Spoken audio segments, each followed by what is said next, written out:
Oh my God, it is crazy. So look, I know what you're all here for, and we're just going to get straight to it. All right, OTF Jam took the stand. I've got all of my notes from court today, but I'm certain that you guys don't care about what was going on with the detective, what was going on with Brian Steele grilling him, what was going on with me getting screamed at in the hallway. I know you guys just want Jam. All right, you guys want Jam, and I'm going to give you all of the Jam testimony. Now, obviously, I'm sure transcripts will come out eventually. People will cross-reference. And look, I'm not saying that I am the perfect note taker in the world.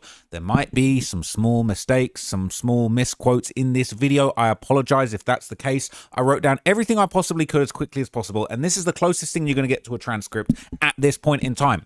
All right, I'm doing my best. Okay, sorry if people are upset about that, but it is what it is. Okay, Jam did testify in the second half of the day after lunch. It was absolutely insane. They tried to get me thrown out of the courtroom. They lied and said that I was wearing Meta glasses. Now, if you know me and you know my channel, maybe these glasses look a bit chunky around the corner, but these are not Meta glasses. These are the same octagonal lenses that I've been wearing for years. Where are they even from? I forgot where these are from. They're from Catch London, all right? Arnold Circus Grey 28 lenses, all right, or frames. No Meta glasses going on here. A bunch of people tried to lie. They tried to snitch on me. I couldn't believe it. I felt for smirk. They were snitching on me. They tried to get me kicked out of the courtroom, but it didn't work. And I know that the Dirk stands are fuming, all right? Because I got all the goods, and I saw Dirk get fucking cooked. Jam absolutely went crazy. He went ballistic on that stand, okay? So let's get into it. All right, let's just get into it. I've got so many you won't believe everything Jam said, and I'm going to tell you absolutely everything that he said. There were moments where I felt sympathetic. There were moments that people were probably angry at him, but here it is. They brought out Jam. All right, it was freaking crazy. They brought out Jam, and the first thing they said, all right, they basically said, before Jam hit the stand, they said, look, we're going to have cooperators coming in to testify, all right? You got to treat them like you would any other witness. They are in custody. They're not wearing suits, but the judge said you got to treat them like any other witnesses. And while this was going on, Dirk was kind of like swiveling in his chair, like he was nervous as hell, all right? He put on a fake smile when he spoke to his lawyer, like he was acting like he wasn't just about to get absolutely deep, battered, and fried. It was, I would not want to be Dirk today. It was an absolutely awful day. I was getting a hard time in court, but it wasn't a shred on what Dirk was going through. Absolute cookout was going on. So they brought in Jam, all right? Dirk looked back at Jam, and it was weird because they sort of brought Jam. I thought Jam was going to come out from behind the judge, and it's like they brought Jam past, but then they kind of tucked him away. It's like, imagine like, I don't know, almost like a stage, like, you know, it's like a podium, but there's gaps on either side of it. So we kind of saw Jam walk past and then back behind it. Dirk looked around and saw Jam, caught a glimpse of him, and then he disappeared again. So you could tell his heart was probably beating through his chest. So Jam came out, all right? Dirk looked right at Jam and then looked down. Jam looked right back at Dirk. It seemed to me like they locked eyes, and the rest was history, man. Dirk was looking down. He was looking defeated. It was a tough day for him. So the first thing they said, all right, I wrote down pretty much everything that Jam said. All right, the prosecution asked him, you pled guilty to federal crimes. What were those crimes? And apologies if I got some of the wording on this wrong. I'm not perfect. I'm writing all these notes by hand. My fingers are sore. I have literal calluses. I've got a big sore callus on my thumb where I'm holding the pen. But I'm going hard for you guys to get you as much info. So if any of this is slightly wrong, I apologize. This is all alleged, and this is Jam's testimony, okay? I'm not going to have Dirk's team screaming in my face again. Not having that, all right? Very unprofessional. But anyway, he said, I've pled guilty to federal crimes of conspiracy to commit murder for hire, kidnap for murder, and robbery murder. 3 murders. He copped out to 3 murders for his deal. Jam get out that jam by copping to 3 murders. He identified himself in the footage. They showed the footage of the hit on Lil Pab, and he said, what do you see? He said, I see me. That's me with the red and white Prada shoes. Now, I thought they were Jordans, but turns out they were Prada shoes. I guess Dirk did get Jam right after all with the Prada steppers on. It's crazy. All right. The prosecutors said to Jam, do you see anyone else who participated in that murder in this courtroom today? He said, yes. He said, Dirk, Dee Dee, and Lil CVL Shorty. All right. David Lindsay. But he was like, I didn't know the guy's name. I just knew him. He was a shorty from CVL, which is another set in Chicago. Pointed them all out. Boom, boom, boom. Oh my God, it was savage. It was savage. Anybody else who participated in this murder? Yes. Dirk. I could not believe it. I could believe it. I could believe it because I've known about this for years. But it was crazy to actually see what we all knew, what we've known is coming for years to actually happen in front of our faces. Absolute insanity. So after that, they basically said, you were targeting, were you targeting Lil Pab, Savia Robinson, the person that got killed? They said, Jam said, no, we were targeting Quando Rondo. It was meant to be a revenge killing for King Von being killed. And so then it was time to take everybody back, all right? Back in history, back to the past, back to the block of Chicago where he basically told the whole story. He said he's from Southside Chicago, Inglewood. He's lived there his whole life and he's 34 years old now. He was involved in the gang, the Black Disciples. And I'm not going to lie to you, when this was going on, I made a note. Drew Findling had his head in his hands. I think it might be over with, but it depends. If Brian Steele can clap back and do a good argument, it's going to be great, but I'm not sure. So he basically explained the blocks and the cliques that he was involved in. He said he was Lamron 300. Lamron 300. He said he got blessed in the Lamron Black Disciples when he was age 9. Dirk looked pissed. Dirk swiveling in his chair like he looked fuming. He looked fuming, all right? Because you know he hates rats. All rats must die. I hate rats. I hate rats. Well, maybe you shouldn't have expected that somebody was going to value your freedom over theirs, all right? That was a dumb... I said that to somebody in the courtroom. They were like, I can't believe in it. I was like, I kind of can, because it's like Dirk thinking his freedom's worth more than Jam's. Jam wants his freedom. 50,000? I said to someone in the court, I said, would you take 50,000 to never be free again in your life? Bro, it ain't worth... It's priceless, all right? I don't abide by the street code. I'm not a gangster, so I can't abide by these ridiculous street codes that you're going to go down and just be solid. So Drew's got his head in his hands. He said, I became a Black Disciple leader. He said stuff about the Black Disciple leadership structure I'd never heard before in my life. He said, I became a minister in the Black Disciples, the BD and the Black Disciple Nation, and it came with a lot of authority. He said that meant I can direct younger members. And they said, how do you rise through the ranks? He said, you can rise through the ranks different ways. They said you can rise through money. They said you can rise through inheriting power from your family, your relatives, if you're, you know what I'm saying? Hang on. How can I turn that off? Why is that coming through my computer? That's odd. I don't even have a device that would be making that sort of noise. So anyway, in addition to that, all right, we basically then heard, okay, that he said, I rose to power in the Black Disciples through violence. He said Lamron and 300 is the same thing. He said 300. I'd never heard this before. They said, where does 300 come from? This is the first time Dirk's whole gang affiliations got blown wide open, right? He blew the back doors wide open on this situation. He said 300, it comes from the movie 300. We never back down. Lamron never backed down. Lamron will never back down like the Spartans, all right? And when he said that, Dirk gritted his teeth. Dirk was like, he grimaced. All right. He said, Lamron 300, we the Spartans, we never back down. Bro, I ain't never heard no chiracology, no nothing talking about that before. Jesus Christ. This is going to be a long video. They said, how does the Black Disciples work? He said, we had regular gang meetings where Dirk and Dee Dee participated. They had Black Disciple Nation business. They had regular Black Disciple meetings every Friday. But also, if something went down, we would have an emergency BD meeting, depending on the situation. They said that sometimes there'd be other BD cliques. Lamron 300 was its own clique, but sometimes other BD cliques would be convened for these meetings. If there was beef between the cliques, they might meet up and try and squash it. He said, explained some slang. He said, get into it means beefing with each other. He basically said that murders could be discussed at those meetings. You might discuss, gangs and cliques that are into it with each other, beefing. He said, I took an oath to the BDs to get blessed in. Bro, people talking about, OTF, it's just some music shit. It's not some mafia or John Gotti shit. This ain't a mafia trial. They sounded like the mob. And Dirk said in that song, what is it? Went Hollywood for a year. We ain't moving like no street N-words. We moving like the mob. Apparently they were. Jam said, I took an oath when I was blessed into the BDs and I got to abide by 3 laws. I have to sacrifice my life for the nation causes. I have to abide all commands of kings and chiefs. And when he said that, I went, whoa. I have to abide all commands of kings and chiefs? Well, like King Von? Well, like Chief Wook? Well, like Chief Keef? Kings and chiefs? Oh. Kings and chiefs. King Von. King David on King David. It's all making sense. I ain't never heard none of this about the BDs before. Insane.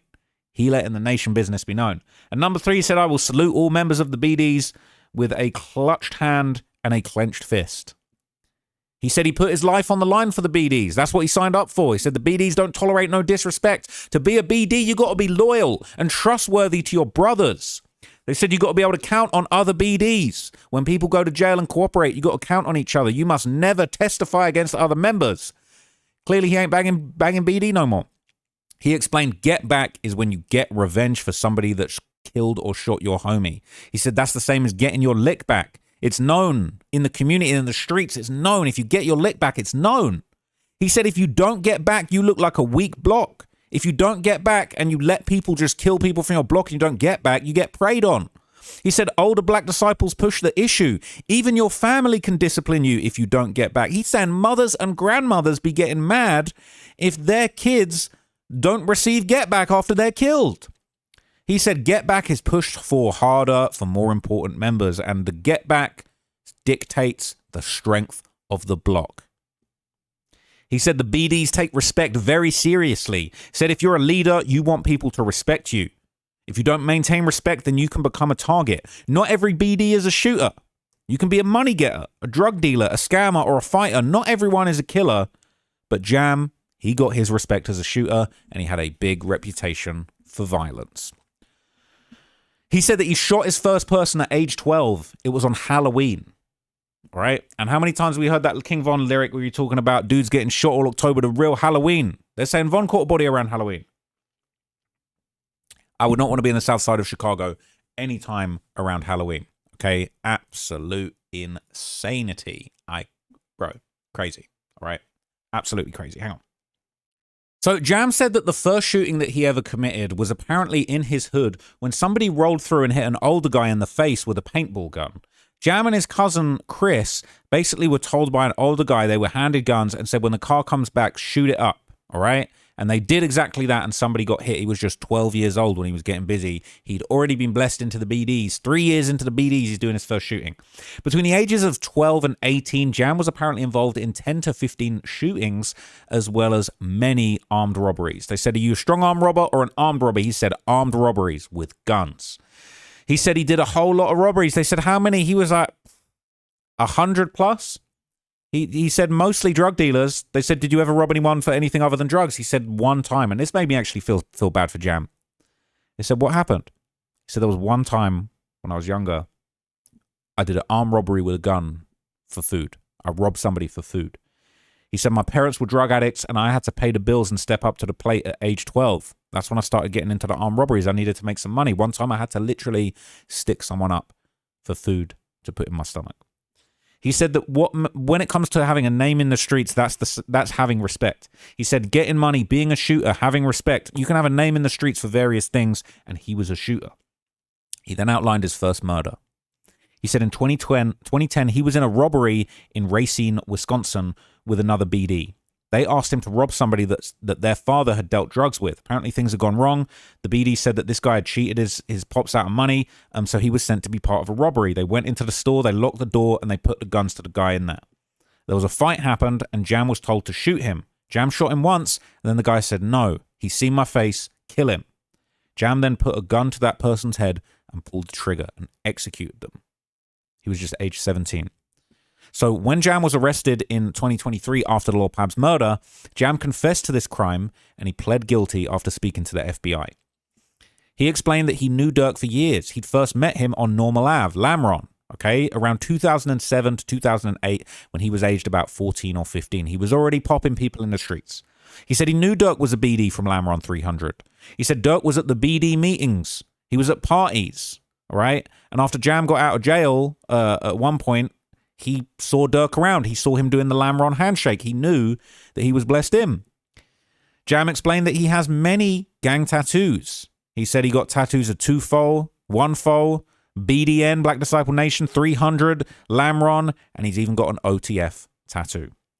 He explained some of the BD hand signs that they do. They showed that picture that I told you before that was Dirk and Dee together. Dirk's doing the Die Y hand sign. They said this was from the Block is Hot music video. He said, what's going on here? He said, that's Dirk dropping the Ys. And then there was another hand in the corner. He said, that's someone slamming the rakes. They said, I do hand signs to diss their ops.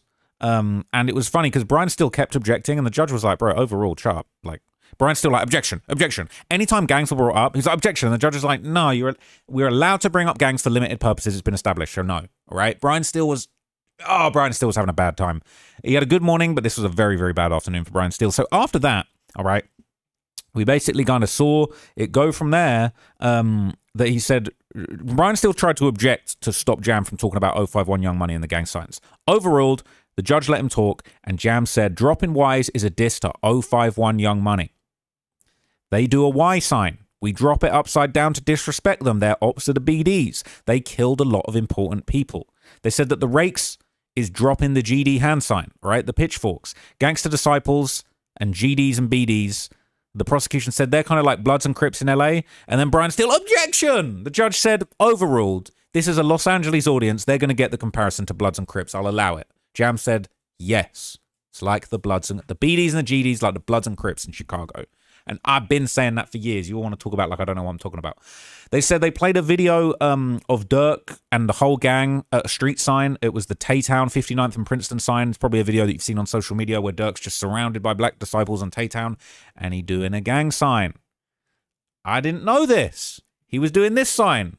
We've seen Dirk throw up this sign quite a few times, all right? It's like some shit Dirk be doing, all right? I don't know if is it like that? Is it like that? Hang on, let me check.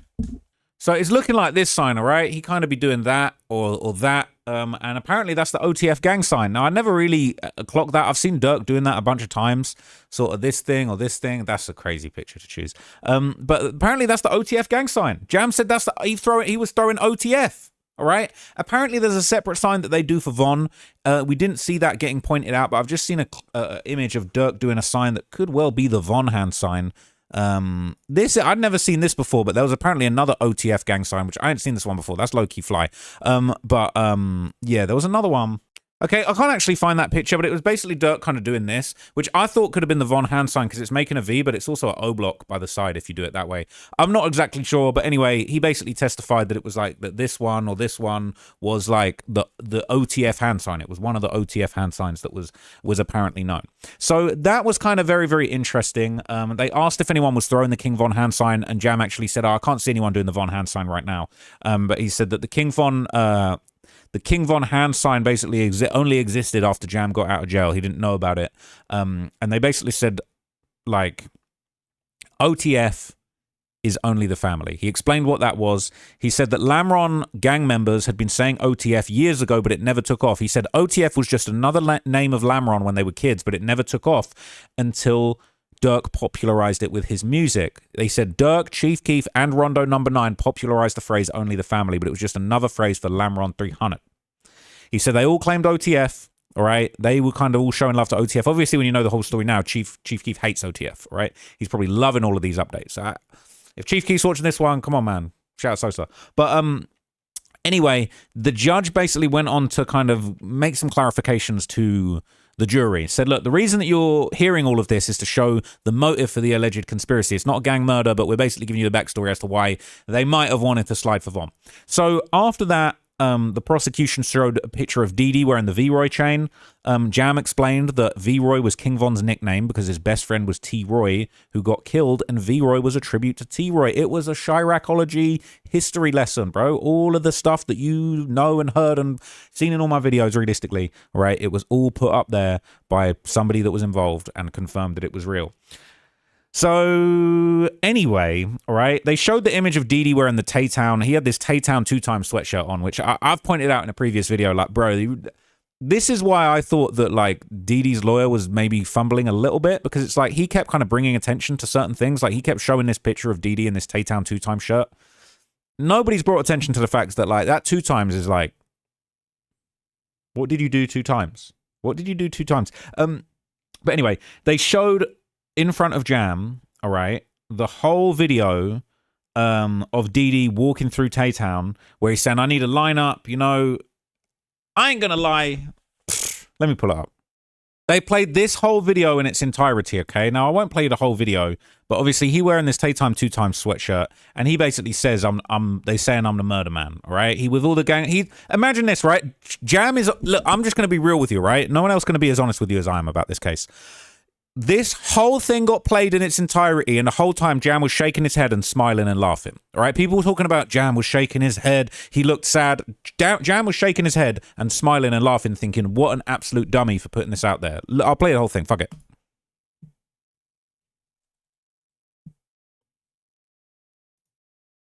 What a sound. You got the Drake. That's a song, by the way, man. Take shit out of context. Y'all, that's weird. Bear in mind, Jam's looking at all this, just being like, what's up? I'm gonna do what Jam did. Here go HB right here. HB just joined. Fuck you, HB. I swear, you ain't even pop out. There go the members right there, though. You know where we at. You know where we at, HB. Got my boy Jerry in the trenches. Show me how you really feel. Yo. Put that stitch cord on your ass. I'm gonna spank your ass like fucking Elroy did that ass.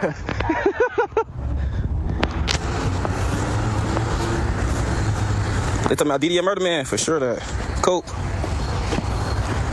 Somebody roll up with me, man. Oh, it's not new. It's not. Roll up. He is. It's 214. Roll up, man. Do not come on my live saying no goofy shit. Go ahead and troll somebody else, clown. Straight up. Wow. Baby threat, how you coming? They say what baby threat is. There's a lot of them out here, but... Yeah, so Jam was shaking his head and sort of chuckling at this. So look, I've shown you guys that video in a previous video, but basically they played the entire thing. It was quite long. It was quite excruciating. Jam kind of chuckled and shook his head through the whole thing. It was surreal. After that, Jam basically confirmed, yeah, that video was taken in Tay-Town. Those guys with him were BD gang members. When he says pop out, it means come outside for whatever. They said it could mean come kick it if you gang members, or it could mean inviting the ops outside for a confrontation. However you want to choose it, you could use that phrase. They said, what does send that low mean? He said, it means show us where you're at. He said Dee was a leader in Tay-Town. They're saying that, so Jam moved on. He said, I got out of prison at the end of February 2022. All right. And basically he said that, you know, he was in jail basically from the age of 18 to 2022. He was locked up for many years. You know, obviously he's, what is he? Is that making sense? He was 34 when he took the stand. Wait, is that making sense? He was 34 when he took the stand, and then he came out 4 years ago, so he'd have been 30. So that sort of would suggest he did like roughly 12 years in jail. I could be wrong because my notes on that were a little bit iffy. But basically, he did years and years and years and years in jail. Okay, so that video of Dee on the block was after Jam got out. He said that Tay-Town as a gang or a set or a clique didn't even exist when he went to jail, and he said that he knew that that was a recent video because some of the clothes that people were wearing were clothes that he didn't know, like clothes and brands and stuff that hadn't even been around long.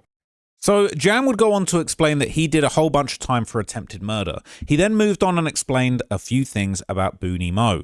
Okay, a very well-known senior person in OTF. He identified him from a mugshot. Jam said that he met Booney Mo in 2005, 2006 when he was very young. He said that Booney wasn't a BD but actually a Black Peace Stone, and he was a gang leader in the Peace Stones. He explained that Booney and Dirk were close and Booney and Dee were close, and they were all locked in with each other, and they were all like brothers to Lil Durk. He explained that he was locked up for an attempted murder that was related to Booney Mo's block, and he kept in touch with other members of the gangs while he was locked up, and he basically wanted to keep his ear to the streets and keep informed about things like who got killed, who got locked up, who was touching down on the yard, where ops were being located, which ops might touch down at the jail. And he said that he knew King Von a little bit. He said that he knew he was an OTF member and an O-Block member. He identified O-Block, aka Parkway Gardens, from a picture. He explained that O-Block is also a clique within the Black Disciples, and he explained that he knew Von before his attempted murder case, and that he knew who Von was due to his sister. And the feds kind of made a little bit of a comment. They were like, you was trying to talk to King Von's sister, and he sort of like, yeah. Sounded like Jam was trying to rizz up King Von's sister when they were younger. But anyway, Basically, Jam said when he went to jail, Von was just a shorty from O Block. He wasn't known as this big factor, this big demon, all of this stuff. He said while he was in jail for 12 years, it was 12 years, he reconnected with King Von. He hung out with a guy that was in a different gang called Vonnie in jail. And basically, apparently, King Von wanted to talk to Jam on the phone. He was always on the phone with Vonnie. And at some point, he wanted to put King Von, Vonnie wanted to put King Von on the phone with Jam. Now, later on, he found out that King Von had built up a very big reputation in O Block, but Jam said he was never close with King Von.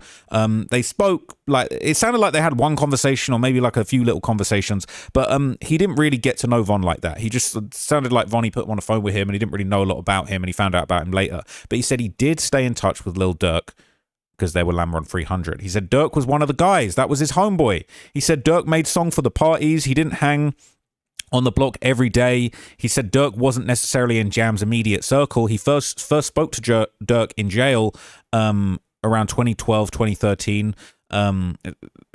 Sorry, so they'd met previously, but when he was actually in jail, it was like 2012, 2013 that Durk actually had conversation with Jam.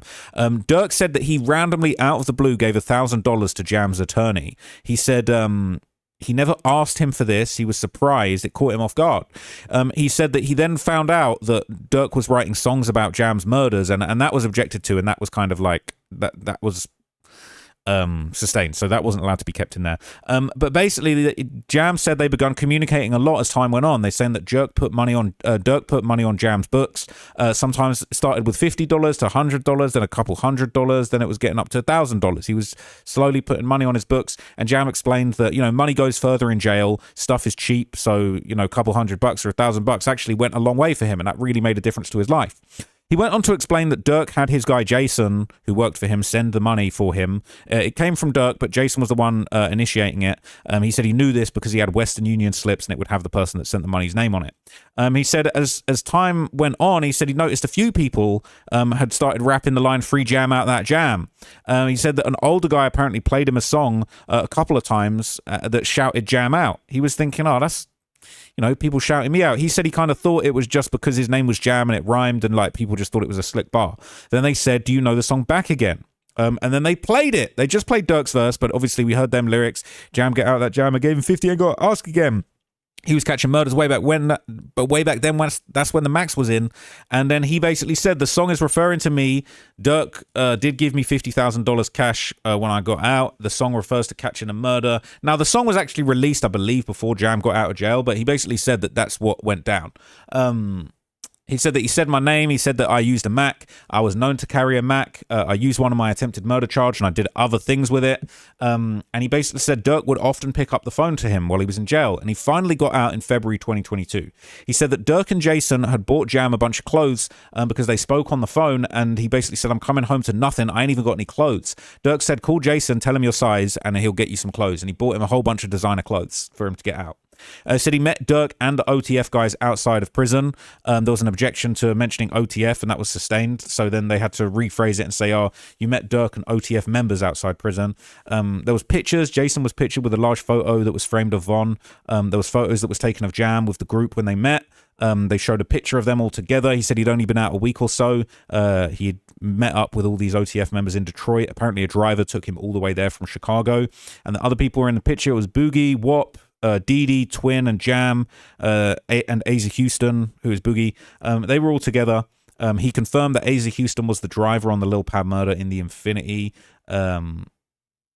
Or he was a driver in the Lil Pab murder. He was a GD. He'd apparently grown up around the ways, basically in an area where they had a lot of mixtures of BDs and GDs, but he was OTF too, and it was his connection to Lil Durk's brother D-Thang that allowed him to kind of slide with the BDs, even though he was GD. So it would be pictures of them together inside of a nightclub. We saw Jam with Durk, Doody Low. He identified Doody Low, and he said that he basically met Doody Low kind of through Durk and them. So yeah, that was interesting.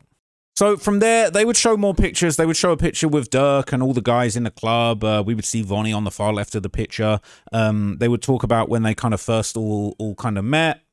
So apparently Vonnie was the one that was always collecting Dirk's cash. When Dirk was playing shows, Vonnie was the one collecting big bags of cash. He was going to the shows, he was talking to the promoters, he was getting the bags of money and giving it to Dirk or Blood.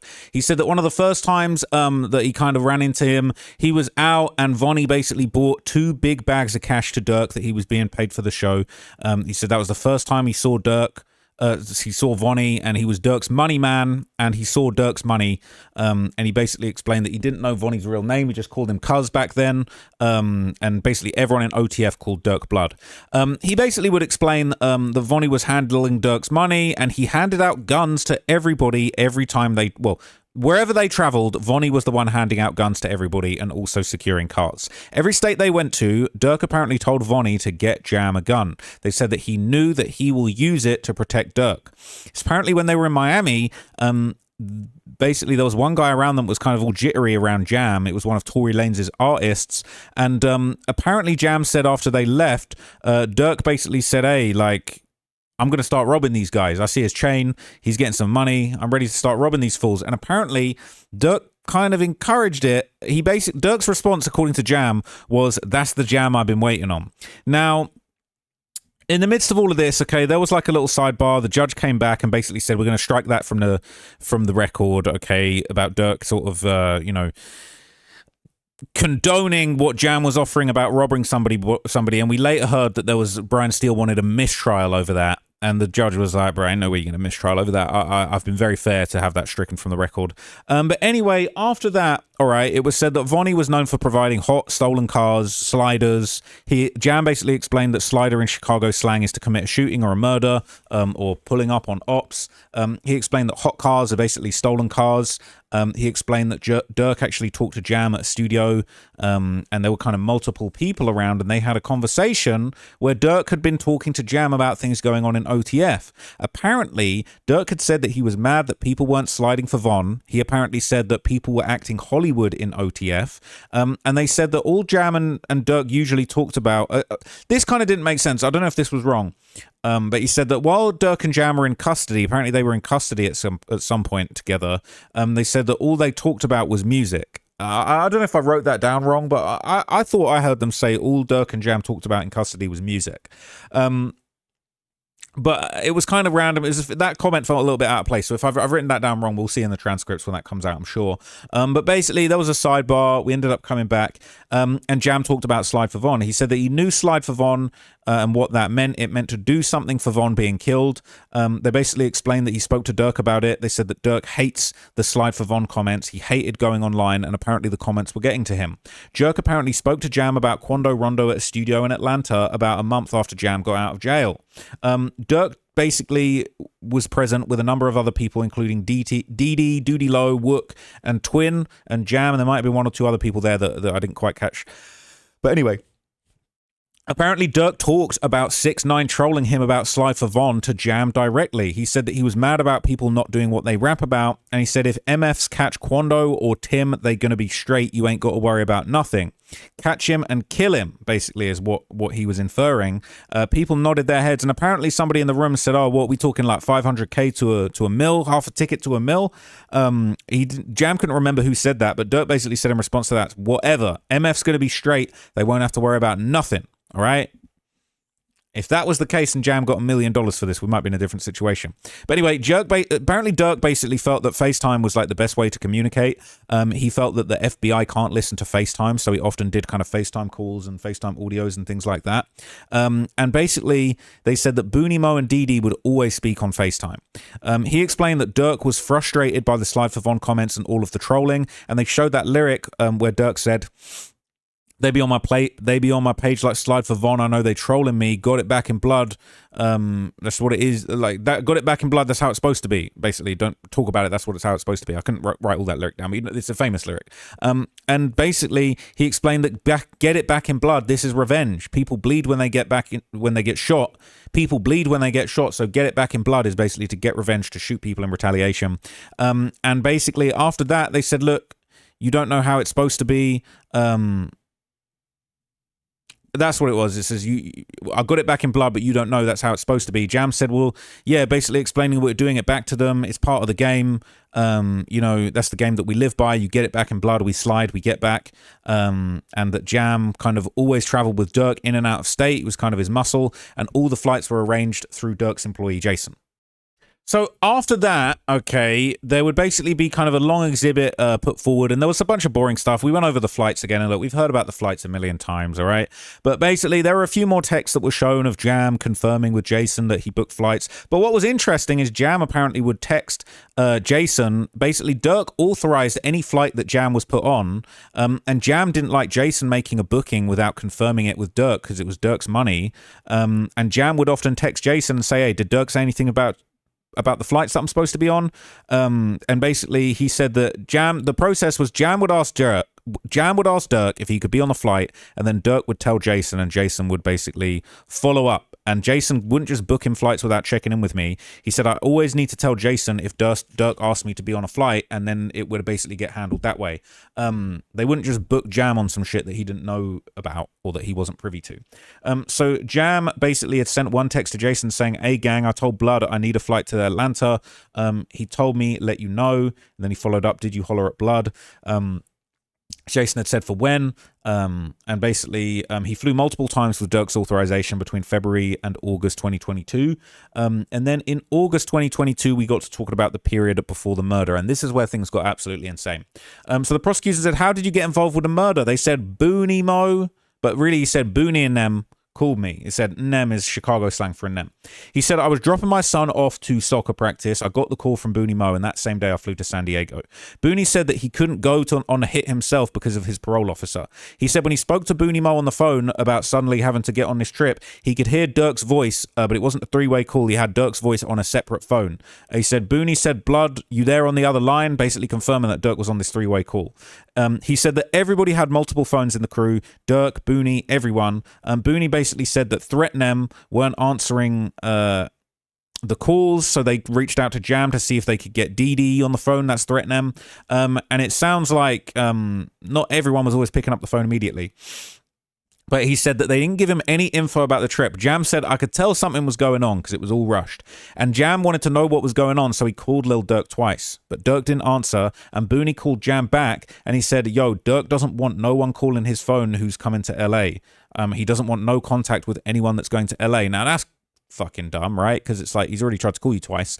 But anyway, it don't really matter. But like Dirk must have thought he was some mastermind criminal, but like he really wasn't that smart. So after that, Booney said call Jason to book the flights. Jam called Dee Dee. They called Dee Dee, Boogie, his cousin Chris, who agreed to come, and then he said he'd lost his ID. That was William Malcolm. I'm not gonna lie, he was lucky that he didn't get on that flight. Oh my god, it's been a long day. Anyway, basically, Boogie, aka Boogie and Asa Houston, Boogie, Asa Houston, all right, aka Boogie. They basically said that Jam said he was his rappy. That's like his homie that he's with all the time. So Jam sent all of the flight info over to Jason, and we did see those previously. We're seeing flights day in, day out, flights. The prosecution showed the messages of Jam sending the names to Jason, even IDs in some instances. And they basically said, apparently Jam was told, Blood don't want you to fly to LA. Jam got word that Dee Dee was coming, and they all went to the airport and got on the flight. Jam confirmed after being shown the picture of him at San Diego airport. He said, that's me and that's me and Boogie pulling up. I'm not sure what the time was. And obviously Dee Dee was on the same flight, but he didn't come out at the same time of the airport. And then there was a picture of Jam getting in a black truck at San Diego airport. Jam said something funny. He said, we didn't take no orders from Vonnie. He's a nobody, all right? He just gives us stuff. He don't tell us what to do. And then basically what it sounds like is that Boogie and Jam, they left San Diego airport and went to a local Hooters. And that's when they spoke to Duty Low. And it was basically confirmed at this point that Duty Low was co-conspirator 4. He was the one that gave the location to Quando Rondo. Some people are putting it out there that it was Booney Mo. That's not what I heard in the courtroom, but hey, who knows? I could be getting screamed at by Dirk's team tomorrow about that. But I'm just going by my notes and what they said. Basically, apparently Duty Low, and it's crazy that his last name is Low. It's not his real last name, but Low. Bro, he the one giving the low, allegedly. He apparently let Jam and them know that somebody at a weed dispensary that Quando was going to buy some weed from had basically told them, and the plan was to catch Quando and kill him and use this kind of weed purchase thing as a way of kind of, getting the drop on him.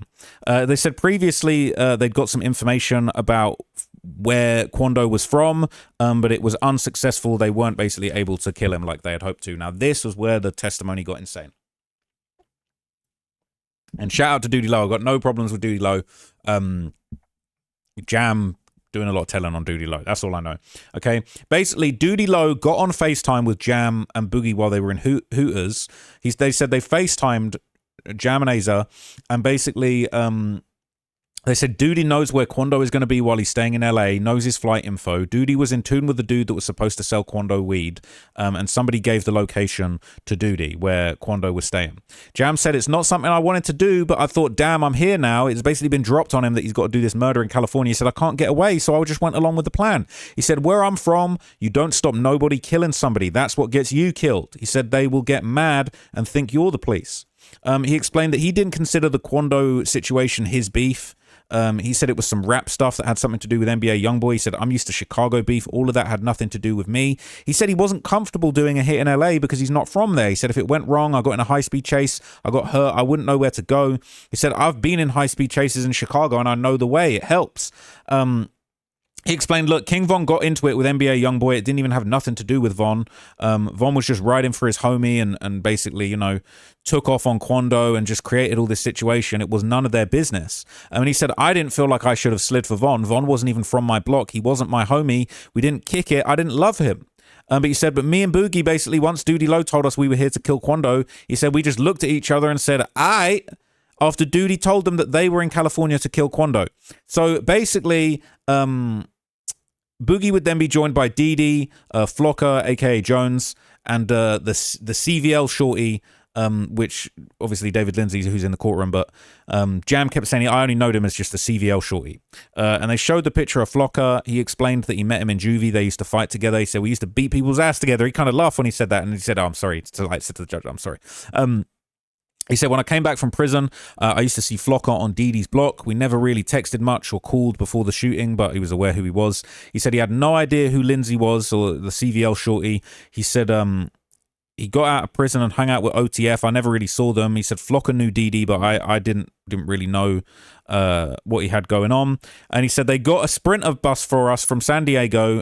Jam, Boogie, Dee, Flocker, and the CVL shorty Lindsay. They all got in there, and they said they might have gone from Hooters to the airport. He was sort of a little bit misremembering, but he was basically saying, I think we went back from Hooters to the airport and then got in the Sprinter with everybody else who landed on the later flight.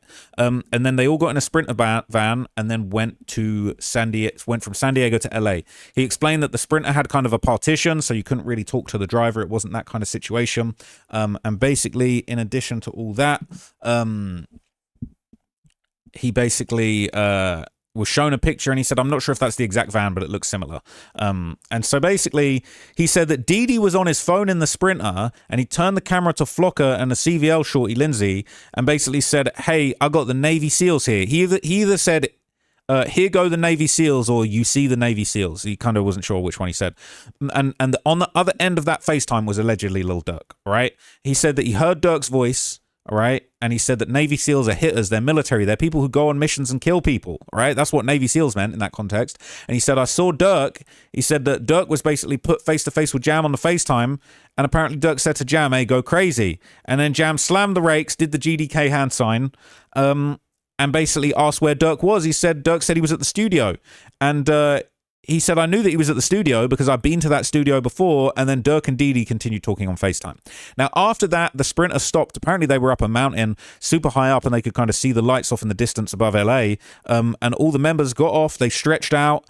Somebody tried to take a picture, but it was too dark. Jam tried to take a video, but it was too dark. And you're thinking, bro, you guys are really trying to take videos on your Sprinter break. That's insane.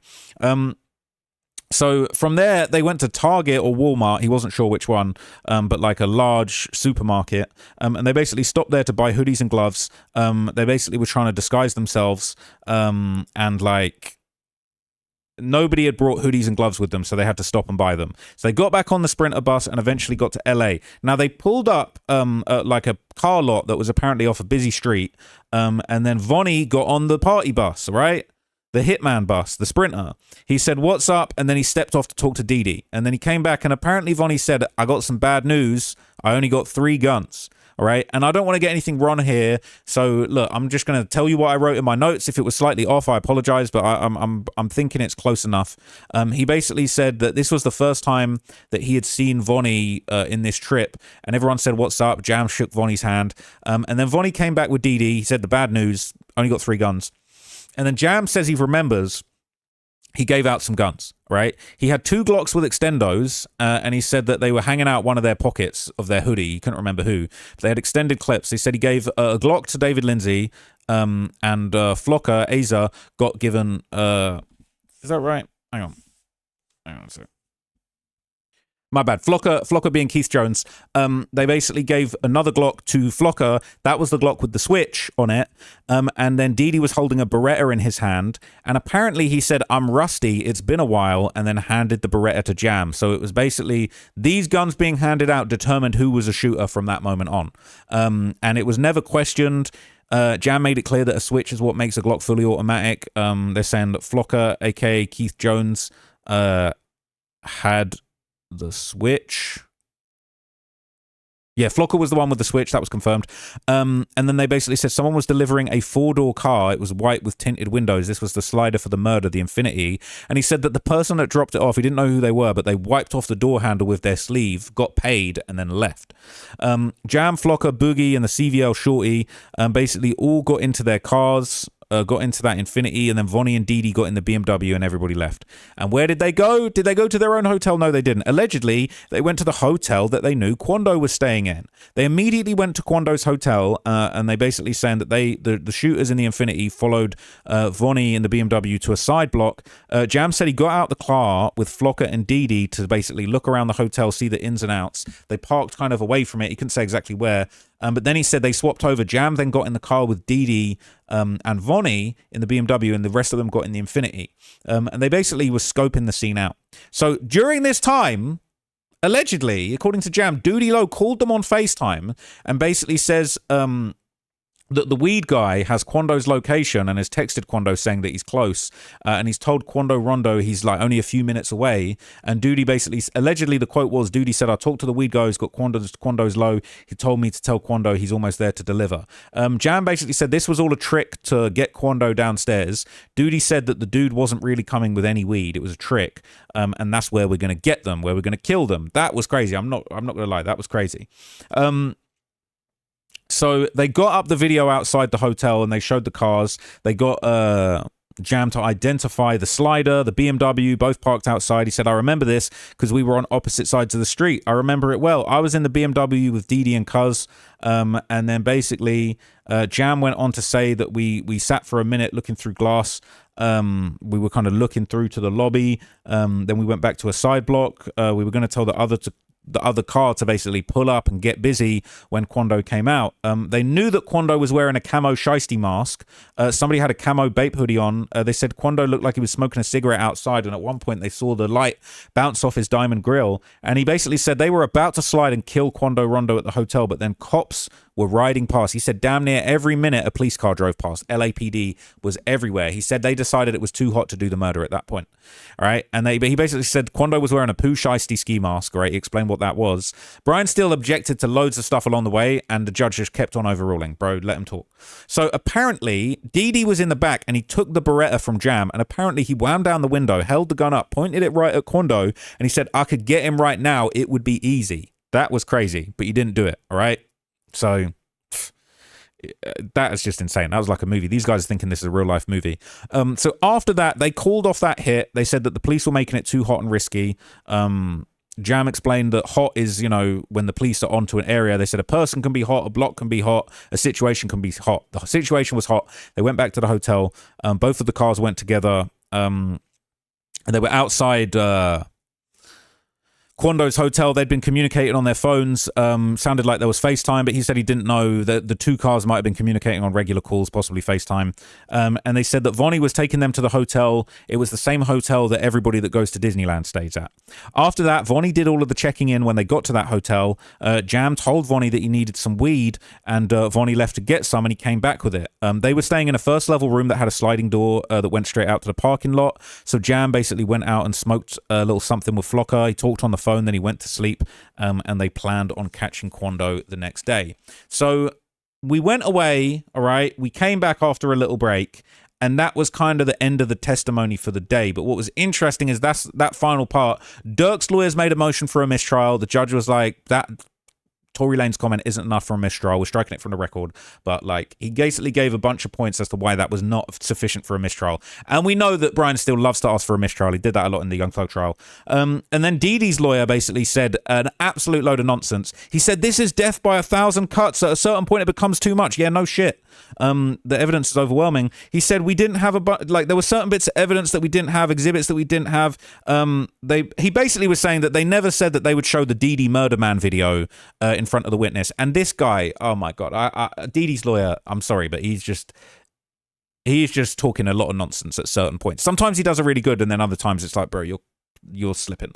He said, Dee Dee wasn't referring to himself as a murder man. He was referring to another guy that was there called Murder Man. He said, I request a mistrial. The judge flat out denied straight away. And the prosecution clapped back. They said, they didn't say bro. The prosecution responded. They said, he is lying. That's not what he said. The comment under the video said, Murder Man.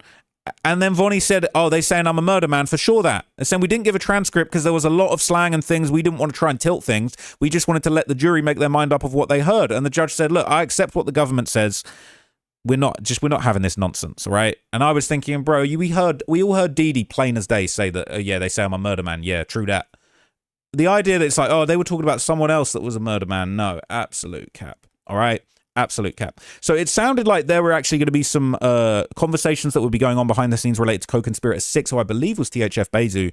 And I think it sounds like they're worried about Jam or other witnesses telling the court things that Bezu said, because Bezu is no longer alive. Also, at the end, I would say that Dirk kind of put on, once sort of everything was wrapped up, Dirk put on a big fake smile like he's done a few times, but Brian still looked pissed. He looked livid. He looked really angry. So look, no disrespect. I do think that they had a bad day in court. Jam's testimony was overwhelming. We haven't even got to the full breakdown of exactly how the murder went down. I'm sure that's going to come tomorrow. But let's see how Brian Steele plays Jam. When Brian Steele gets to cross-examine Jam, is he going to go out like YSL Woody? Or is he going to go out like Sammy the Bull? We don't know. But I think if anybody's going to do a good job of that, it's Brian Steele. He did do very good cross-examination earlier in the day. I just haven't got time to talk about it right now, to be honest. I really want to just go to bed. And I don't think you guys are even that interested in it, perhaps. I don't know. But anyway, I will let you guys know when I hear more. That was all of Jam's testimony, all of my notes on it. If I got anything wrong, I apologize. I am only human. People are acting like I'm this superhuman that has got to somehow, get absolutely everything right all the time. If I get something wrong, I'll correct the record. I feel like people did me completely unfairly today, talking about, you got something wrong. Well, the prosecution, sounds like the prosecution got something wrong, and I said what the prosecution said, and then Dee Dee's lawyer went and corrected the record for an hour, and I immediately said exactly what Dee Dee's lawyer had said, and that it was compelling. People thinking I don't like Dee Dee's lawyer, but I was very compelled. The only criticism I had of Dee Dee's lawyer yesterday is I felt like he labored the point a bit too much when he had made it very clear that his client hadn't sent the DM. But nobody likes to read. Nobody likes to read all the tweets. They like to just go by the one headline and not read the follow-up, not follow up with what's going on. And I'm honestly disgusted that people from Dirk's team screamed in my face outside the courtroom. It was very unprofessional, very emotional. I don't think there's any place for that sort of attitude in this professional environment. And I really just don't want to talk to them anymore. I thought we had a good relationship. That's definitely not the case. And nobody is going to bully me into not speaking the truth about what's going on in the courtroom. You got people lying on me, saying that I had Meta glasses on when I obviously didn't. These aren't Meta glasses. There's nothing in these glasses. Same glasses I've been wearing for 4 years. All right. I don't do that type of content. I don't do Meta glasses. That's not what was going on. All right. I had detectives analyze my glasses and make sure they weren't Meta glasses. And it's just a disgrace. When screaming at me in the hallway didn't work, I guess somebody resorted to telling lies about me. And it's just so ironic that you guys are all just so salty about, Jam having this testimony and absolutely frying Dirk, that you guys are going to snitch on me. Like, I don't know who told the court bailiffs or whatever they're called that I was wearing meta glasses and live streaming, but it was absolutely false. I have seen that there is an image going around that was apparently taken in the overflow room. I don't condone that. I'm not going to post it. I'm not going to react to it. I think it's disgraceful. I think it ruins it for all of the good, honest people that came down there that wanted to get in the courtroom and follow these public proceedings because it's their right as Americans for justice to play out in public, for things to be handled properly. And so I don't condone that. Anybody that is trying to film in the courtroom is a disgrace. They should be removed. They should be prosecuted. You can call me the feds all you want, but basically the whole point is the public are allowed to come to this. You're not allowed your phone. You're allowed to write notes, and you're allowed to let people know what's going on. And it's ironic, right? Because if they were letting cameras in the courtroom, you wouldn't need like someone like me reporting on this. The judge has really given me an alley-oop, and a lot of people are upset that I'm kind of, you know, one of the most prominent people covering this, and I'm completely unbiased. People say I'm biased towards Dirk. It's not the case. Anyway, if you want to get kind of, you know, a fake version of what's going on in the courtroom that spins everything to Dirk's favor, you can go to any of the other platforms that are putting that stuff out there. You know, if that's how you, if you want your news kind of sanitized and spun to a you know, preconceived notion that you've got, you know, be my guest. That's your thing. Do it. I'm just going to keep being honest. Today was a bad day for Dirk. If Brian still gets up there and whoops OTF jam, that's going to be a good day for Dirk, and I'll let you guys know. I'll be talking W's for Dirk. I don't think the mob outside court are going to hear that. And I think the intimidation campaign that's been put on against me is pathetic. And I really can't wait to interview everybody when the verdict comes out. I'm not sure what's going to happen. Right now, it's looking bad for Dirk. If it's a not guilty for Dirk, then those people will be vindicated, and I'll be excited to hear what they have to say, because it will really be their day, and I'll be able to put my hands up and say, hey, man, you guys got what you want, and I'm reporting that. So, you know what I'm saying? Can we squash the beef? Or Dirk will be getting guilty, and I think there will just be tears all round, and I really would like to hear what some of those people have to say. If the jury legitimately finds Dirk guilty, I really don't care, honestly. I actually don't care. If Dirk wins this, to be honest, like, that gives me loads to talk about. There's going to be loads of things going on in hip-hop. If Dirk loses, well, that's going to be something else to talk about. It's going to be a different angle. It's going to be, you know, a lot of follow-ups with people who had very strange opinions that might not add up later on down the line.